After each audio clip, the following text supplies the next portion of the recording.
देवियों और स्वजनों, मैंने अपनी जीवन यात्रा पूर्वी भारत में ओडिशा के एक छोटे से आदिवासी गांव से शुरू की थी।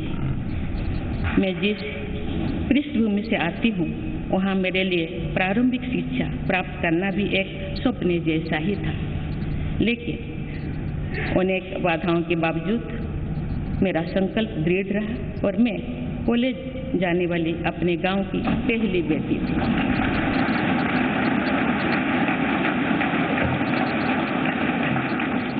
मैं जनजातीय समाज से हूँ और वार्ड काउंसिलर से लेकर भारत की राष्ट्रपति बनने तक का अवसर मुझे मिला है। ये लोकतंत्र की जननी भारतवर्ष की महानता है। ये हमारे लोकतंत्र की ही शक्ति है कि उसमें एक गरीब घर के पैदा होने बेटी, दूर सुदूर आदिवासी क्षेत्र में पैदा हुई बेटी भारत के सर्वोच्च संवैधानिक पद तक पहुंच सकती है। राष्ट्रपति के पद पहुंचना मेरी व्यक्तिगत उपलब्धि नहीं है, ये भारत की प्रत्येक गरीब की उपलब्धि है। मेरा निर्वाचन इस बात का सबूत है कि भारत में गरीब सपने भी देख सकता है और उन्हें पूरा भी कर सकता है।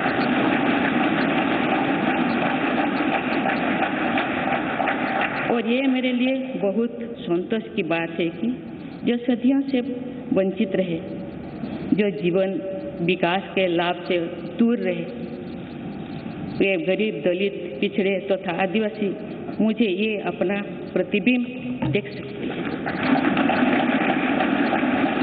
मेरे इस निर्वाचन में देश के गरीब का आशीर्वाद शामिल है। देश की करोड़ों महिलाओं और बेटियों के सपनों और सामर्थ्य की झलक है। मेरे इस निर्वाचन में पुराने लीग से हटकर नए रास्ते पर चलने वाले भारत के आज के युवाओं का साहस भी शामिल है। ऐसे प्रगतिशील भारत का नेतृत्व करते हुए आज मैं खुद को गौरवान्वित महसूस कर रही हूँ। मैं आज समस्त देशवासियों को, विशेषकर भारत के युवाओं को तथा भारत की महिलाओं को ये विश्वास दिलाती हूँ कि इस पद पर कार्य करते हुए मेरे लिए उनके हित सर्वोपरि होंगे। देवियों और स्वजनों, मेरे सामने भारत के राष्ट्रपति पद की ऐसी महान विरासत है जिसने विश्व में भारतीय लोकतंत्र की प्रतिष्ठा का निरंतर मजबूत किया है। देश के प्रथम राष्ट्रपति डॉक्टर राजेंद्र प्रसाद से लेकर श्री रामनाथ कोविंद जी तक अनेक विभूतियों ने इस पद को सुशोभित किया है। इस पद के साथ साथ देश ने इस महान परंपरा के प्रतिनिधित्व का दायित्व भी मुझे सौंपा है। संविधान के आलोक में मैं पूरी निष्ठा से अपने कर्तव्यों का निर्वहन करूंगी। मेरे लिए भारत के लोकतांत्रिक सांस्कृतिक आदर्श और सभी देशवासी हमेशा मेरे ऊर्जा के स्रोत रहेंगे। देवियों और स्वजनों, हमारे संवैधानिक संग्राम में, स्वाधीनता संग्राम में एक राष्ट्र के तौर पर भारत की नई यात्रा की रूपरेखा तैयार की है। हमारा स्वाधीनता संग्राम उन संघर्षों और बलिदानों की अविरल धारा है जिसने आज़ाद भारत के लिए कितनी ही आदर्शों और संभावनाओं की सिंचा था। पूज्य बापू ने हमें स्वराज, स्वदेशी, स्वच्छता और सत्याग्रह द्वारा भारत के सांस्कृतिक आदर्शों की स्थापना का मार्ग दिखाया था। नेताजी सुभाष चंद्र बोस, नेहरू जी, सरदार पटेल, बाबा साहेब अम्बेडकर, भगत सिंह, सुखदेव, राजगुरु, चंद्रशेखर आजाद जैसे अनगिनत स्वाधीनता सेनानियों ने हमें राष्ट्र की स्वाभिमान को सर्वोपरि रखने की शिक्षा दी थी। रानी लक्ष्मीबाई, रानी वेलु नाचियार, रानी गाइदिन्लु और रानी चेन्निमा जैसी अनेकों वीरांगनाओं ने राष्ट्र इच्छा और राष्ट्र निर्माण में नारी शक्ति की भूमिका को नई ऊर्जा दी है। संथाल क्रांति, पाइक क्रांति से लेकर कोल क्रांति और भील क्रांति ने स्वतंत्रता संग्राम में आदिवासी योगदान को और सशक्त किया। सामाजिक उत्थान एवं देश प्रेम के लिए धरती आबा भगवान बिरसा मुंडा जी के बलिदान से हमें प्रेरणा मिली थी। मुझे खुशी है कि आज़ादी की लड़ाई में जनजातीय समुदाय के योगदान को समर्पित अनेक म्यूजियम देश भर में बनवाया जा रहा है। देवियों और स्वजनों, एक संसदीय लोकतंत्र के रूप में 75 वर्ष में भारत ने प्रगति के संकल्प को सहभागिता एवं सर्वसम्मति से आगे बढ़ाया है। विविधताओं से भरे अपने देश में हम अनेक भाषा, धर्म, संप्रदाय, खान पान, रहन सहन, रीति रिवाजों का अपनाते हुए एक भारत श्रेष्ठ भारत के निर्माण में सक्रिय है। आज़ादी के 75वें वर्ष के अवसर पर आया है अमृतकाल।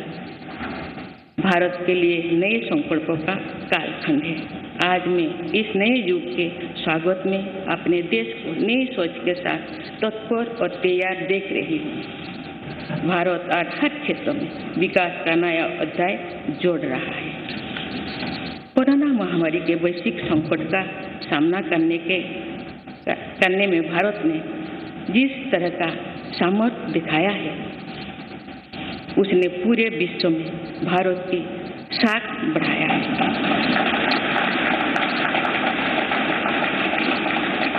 हम हिंदुस्तानियों ने अपने प्रयासों से न सिर्फ इस वैश्विक चुनौती का सामना किया, बल्कि दुनिया के सामने नए मापदंड भी स्थापित किए। कुछ दिन पहले भारत ने कोरोना वैक्सीन की 200 करोड़ डोज लगाने का कीर्तिमान बनाया। इस पूरी लड़ाई में भारत के लोगों ने जिस संयम, साहस और सहयोग का परिचय दिया, वो एक समाज के रूप में हमारी बढ़ती हुई शक्ति और संवेदनशीलता का प्रतीक है।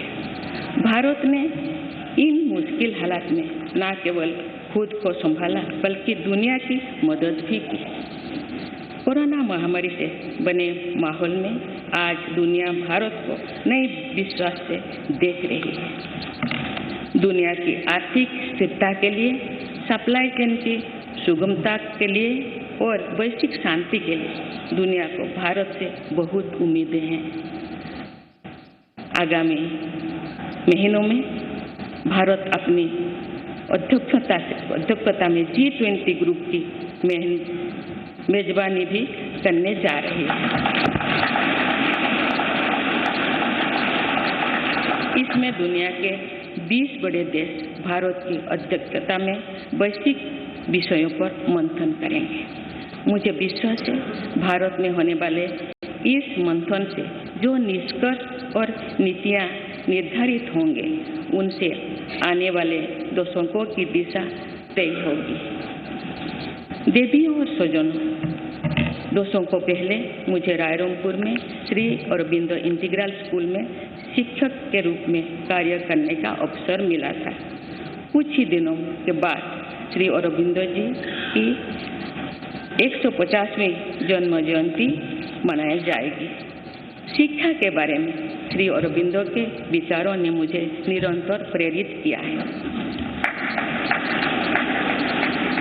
जनप्रतिनिधि के रूप में विभिन्न पदों पर कार्य करते हुए और फिर राज्यपाल के रूप में भी मेरा शिक्षण संस्थानों के साथ सक्रिय जुड़ाव रहा है। मैंने देश के युवाओं के उत्साह और आत्मबल को करीब से देखा है।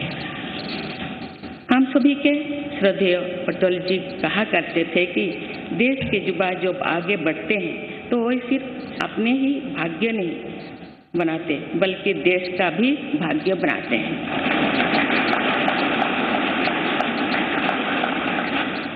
आज हम इसे सोच होते देख रहे हैं।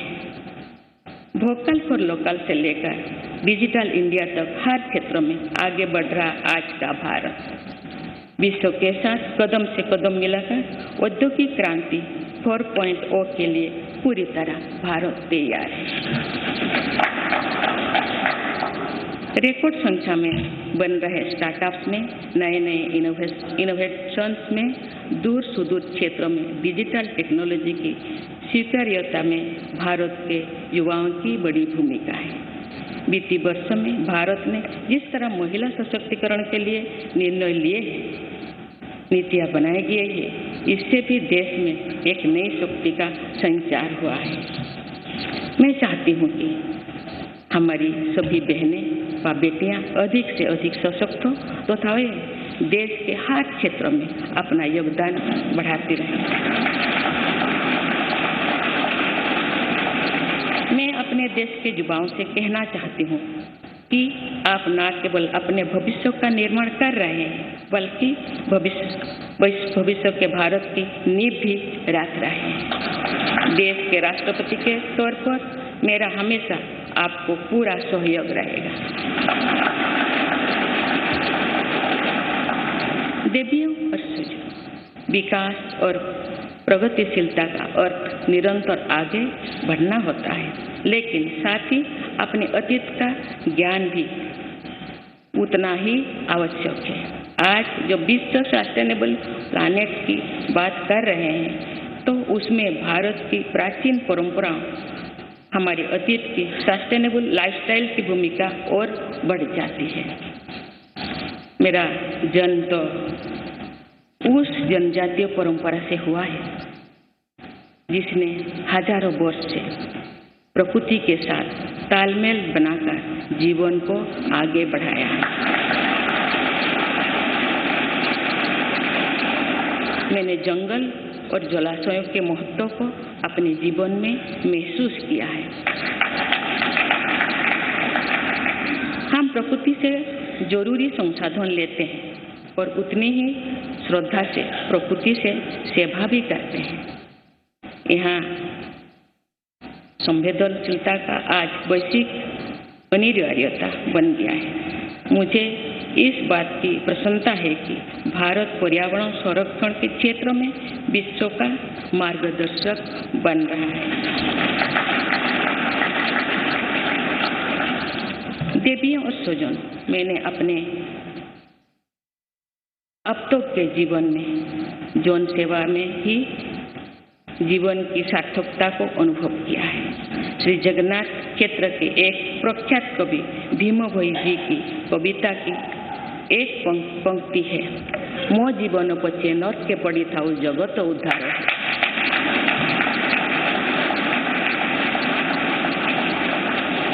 अर्थात अपने जीवन के हित और हित से बड़ा जगत कल्याण के लिए कार्य करना होता है। जगत कल्याण की इसी भावना के साथ मैं आप सबके विश्वास पर खरा उतरने के लिए पूरी निष्ठा व लगन से काम करने के लिए सदैव तत्पर रहूंगी। आइए हम सभी एकजुट होकर समर्पित भाव से कर्तव्य पथ पर आगे बढ़े तथा वैभवशाली व आत्मनिर्भर भारत का निर्माण करें। धन्यवाद।